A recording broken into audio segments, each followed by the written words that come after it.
inta ku sugnaa magaalada Madiina ayaa waxa uu kuurgalay si aan u ogaado nolosha iyo waliba farqiga u dhaxeeya xujayda Soomaaliyeed ee ayagu ka yimid wadanka iyo waliba sidoo kale kuwa ayagu ka yimid qurbaha gaar ahaan wadamada Yurub oo ayagu halkan ku sugan. waxaan ku soo arkay magaalada Madiina mar aan booqday halka ee ayagu ku sugan yihiin xujayda dalka ka yimid in noloshu ay ka duwan tahay tii ay ku sugan yihiin kuwa qurbaha ka yimid. haddaba waa kuwan qaar ka mid ah nolosha iyo waliba farqiga u dhaxeeya qaar ka mid ah xujayda Soomaaliyeed oo ayagu qurbaha ka soo xajiyay iyo waliba kuwa dalka ka yimid. ayaguna sidoo kale kuwa dalka ka yimid ii sheegay in qarashaad badan laga soo qaaday balse ay helin noloshii ay ka filayeen halkan. haddaan nahay xajidii ka soo xajay Hargeysa waad arkaysaa hodheelkan aan ku jirnaa waa kulayl dhididka naga dhacay waad arkaysaa waayo qof walba waxa laga soo qaaday lacag ku dhow 4,000 something waayo Djibouti waxa laga soo xashaa $1,600 wixii dadka laga qaadaya dhib ma laha waa inuu dadku helaan service ay qofku waa inuu masalahaan kale marka xaramka la joogo 5 kilomitir meel u dhaweeyaan dadka Yurub ka yimaada meel lacagta ka yaramta inta kana waa xaramka dushiisa mushkiladan haysta waxa iyadoo lacagta ka badan iyo aan service la'aan way jirtaa sidaa uu idin sheegay oo kale ayaa la haysata anigu ka fog xaramkii shariifka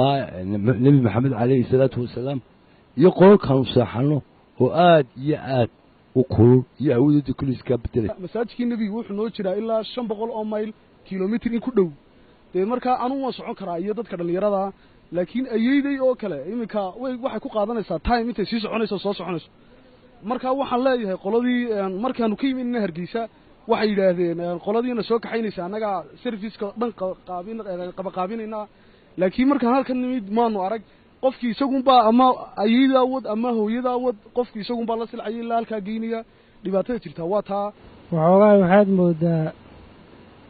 qaabka meesha aan u deganahay iyo in sidii loogu talagalay aysan ahayn hoteelka aan deganahay hotel oo aan isleenahay maxaan ku iraahdaa aad u kulul waaye kulley dhaliishaasaan soo jeedinaynaa in uu hoteelkii noo qalma ahayn annaga hadda waqtiganagii waa dhammaan rabaaye dadka kaloo naga dambeeyo walaalaha waxaan codsanaynaa in meeshan ka wanaagsan la dejiyo. waxaanu deganahay hotel ka soo horjeeda imaka in masaajidkii nabiga oo aad u raaxo leh salaad kasta oo kamidana waxaanu ku tukanaa masjidkii nabiga calayhi salaatu wasalaam. reer Furqaan ilaahay khayr ha siiyo runtii aad iyo aad ayay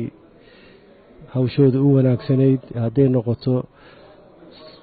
ilaa magaaladii markaanu Birmingham ka soo dhoofnay reer Furqaan ilaahay khayr ha siiyo runtii aad iyo aad ayay hawshooda u wanaagsanayd hadday noqoto ilaa magaaladii markaanu Birmingham ka soo dhoofnay transitka yagii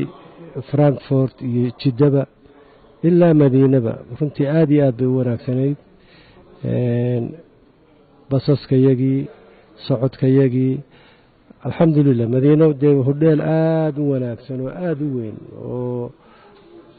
masjidkana u jira 3 ilaa 3 mirid hadda ma dhaweed waxa laga maqlayay salaadii adinka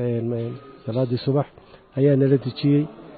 waa quraac waa casho waa masjid aad u wanaagsan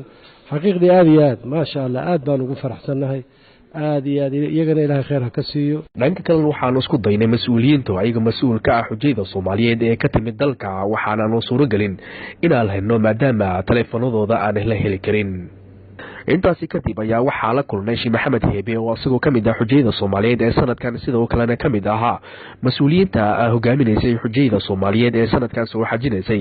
waxaana Sheikh Maxamed oo nagu warbixiyay dhibaatada inta badan ee la kulmaan xujayda dalka ka timaada iyo waliba dadka mas'uuliyiinta oo xujaydaasi keenay dhibaatada ay kala kulmaan. maalin baa iman doonto nolosha ay gaadhaan meel wacan aakhirana ha ku gubanina dadka wado adduunyadana ha ku ceeboobina ilaahayna subxaanahu wa ta'aala xaraan iyo suxta ka shaqaysanina ee uu tuura oo nuux hadaydan caawin kareen faraha ka qaad ha joogan dhulkooda wax laga naco calool xanuun leh calool wareeg leh ilma leh argagax leh ayaa dadka ku soo arkay adaaba soo duubay oo qaar indhaha ku arkay waxa noocaas qof bilaadan oo Madiina maanta jooga Soomaaliya ama nation kale oo dunida ka yimid dunida dadka ugu faqiirsan ma ku jiraan maanta adigoo jaamacad carabi yidhi baan ku jiraa af carabi dadkaagu yaqaano oo muslimiin ay yihiin oo soomaali u shaqaynayso saa u gelayso war ilaahay subxaana wa tacaala ha laga boqo war ilaahay ha laga boqo dadka ha loo turo